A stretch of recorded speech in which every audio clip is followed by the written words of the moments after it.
আল্লাহ রাব্বুল আলামিন এই কোরআনের কিতাব কিরকম, কত সম্মানিত কিতাব, কত মর্যাদাবান কিতাব আল্লাহ রাব্বুল আলামিন আমাদেরকে দিয়েছেন, একটু ব্যাখ্যা যদি আমি করি। আরবের মধ্যে 7 জন কবি ছিল বিখ্যাত। কয়জন বলেন তো? 7 জন বিখ্যাত কবি ছিল।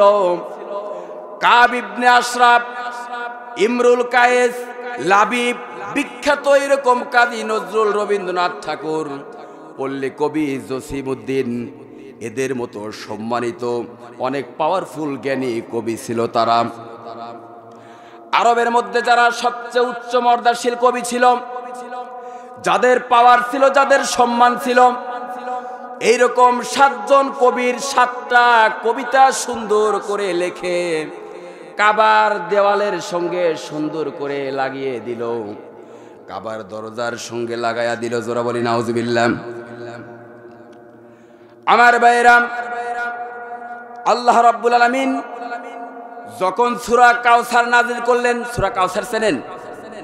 আমার সাথে সকলে পড়েন, ইন্না আ'তাইনাকাল কাউসার ফাসাল্লি লিরাব্বিকা ওয়ানহার ইন্না শানিআকা হুয়াল আবতার। আল্লাহু আকবার। আমার ভাইরা, আল্লাহ রাব্বুল আমিন যখন সূরা কাউসার নাজিল করলেন, নাজিল করার সঙ্গে সঙ্গে আল্লাহর রাসূলের একজন সাহাবী এই সূরা কাউসার, আজকের এই সভ্যতা যুগের মতো কাগজ ছিল না, উন্নত মানের কাগজ ছিল না, পেপার ছিল না, পত্রিকা ছিল না। সেই সময় গাছের ছালের উপরে এই আরবিগুলো লেখা হতো, উটের চামড়ার উপরে এই আরবিগুলো লেখা হতো। সূরা কাউসার একজন সাহাবী উটের চামড়ার উপরে লেখে, সুন্দর করে লেখে এই কাবার সুন্দর করে দরজার সাথে লাগায়া দিল। Abu Jahl? Do you know about of Abu Abu জেহেলকে চেনেন? নাম শুনেছেন? আল্লাহ রাসূলের শত্রু না বন্ধু? বলেন তো। এই আওয়াজ দেন না কেন? আমার ভাইরা, আবু জেহেল যখন দেখল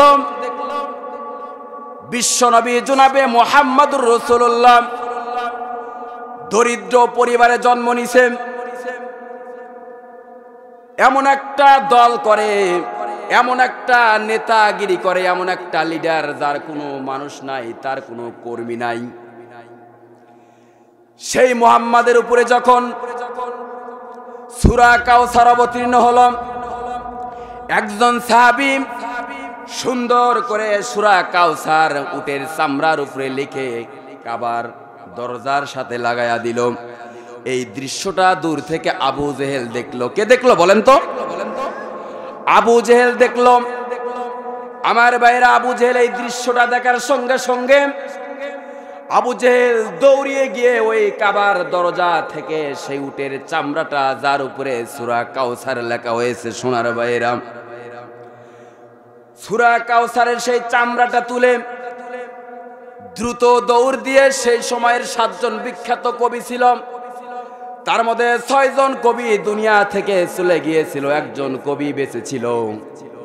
এই আবু জেহেল এই সূরা কাউসারের সেই উটের চামড়াটা, থলিটা নিয়ে সেই কবির বাড়িতে যে দরজায় শুধু করাঘাত করতে শুরু করে দিল।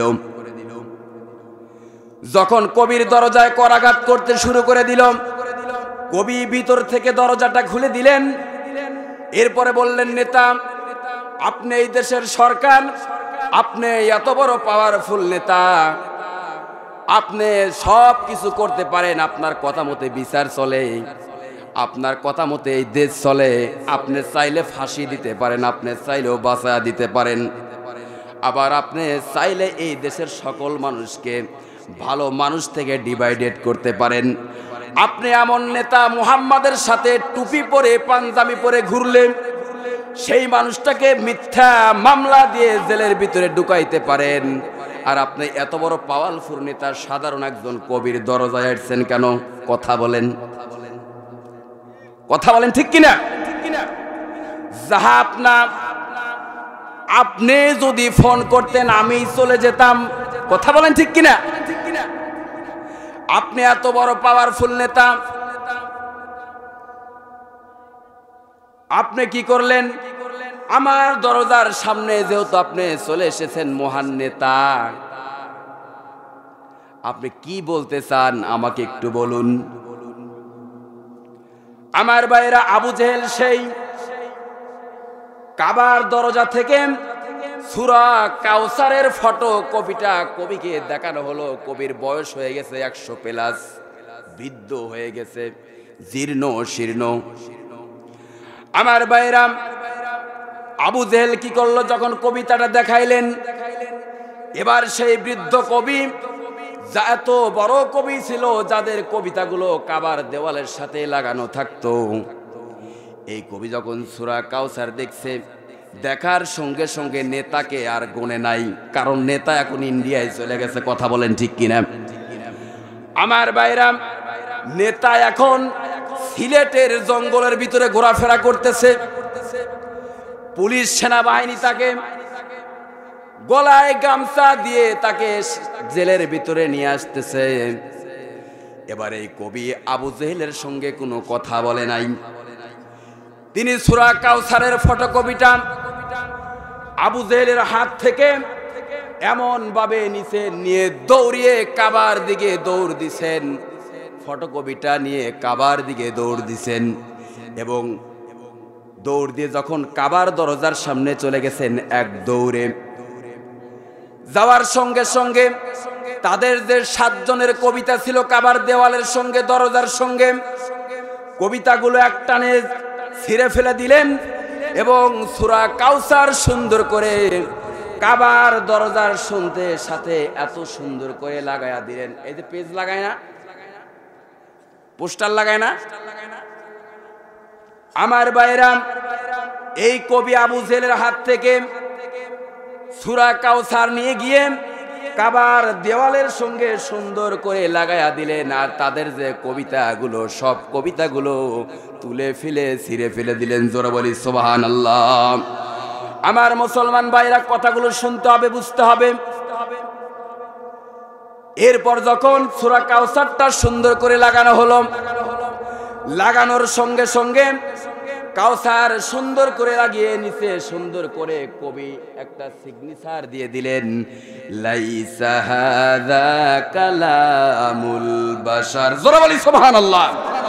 আবু জেহেল, তুমি বড় লিডার হতে পারো, তুমি আমাদেরকে নোবেল দিয়েছো, তুমি আমাদেরকে উপাধি দিয়েছো, তুমি আমাদেরকে দেশের নামে 2 নাম্বার ভাতা দিতে পারো, কিন্তু এই কিতাব যে মুহাম্মাদের উপর এসেছে, ওই মুহাম্মাদও সঠিক সত্যবাদী নবী, নো ডাউট, কোনো সন্দেহ নাই। জোরে বলি সুবহানাল্লাহ। আর আবু জেহেল, আমি তোমার সাথে কথা এই কারণেই বলি নাই, আমি যখন তোমার হাত থেকে ফটোকপিটা যখন আমি নিয়েছিলাম, আমি লক্ষ্য করে দেখতে পেলাম আমার এই জিন্দেগিতে যতদিন আমি জীবিত ছিলাম কত মানুষের কবিতা আমি লেখা দেখেছি, তাদের ভাষা দেখেছি, তাৎপর্য দেখেছি, কিন্তু সূরা কাউসার যখন আমি দেখলাম, দেখার সঙ্গে সঙ্গে আমি চিন্তা করলাম, এটা মানব রচিত কোনো কবিতা নয়, মানব রচিত মানুষের কোনো বানানো কিতাব নয়, এটা এসেছে স্বয়ং আল্লাহ রাব্বুল আমিনের পক্ষ থেকে। জোরে বলি সুবহানাল্লাহ।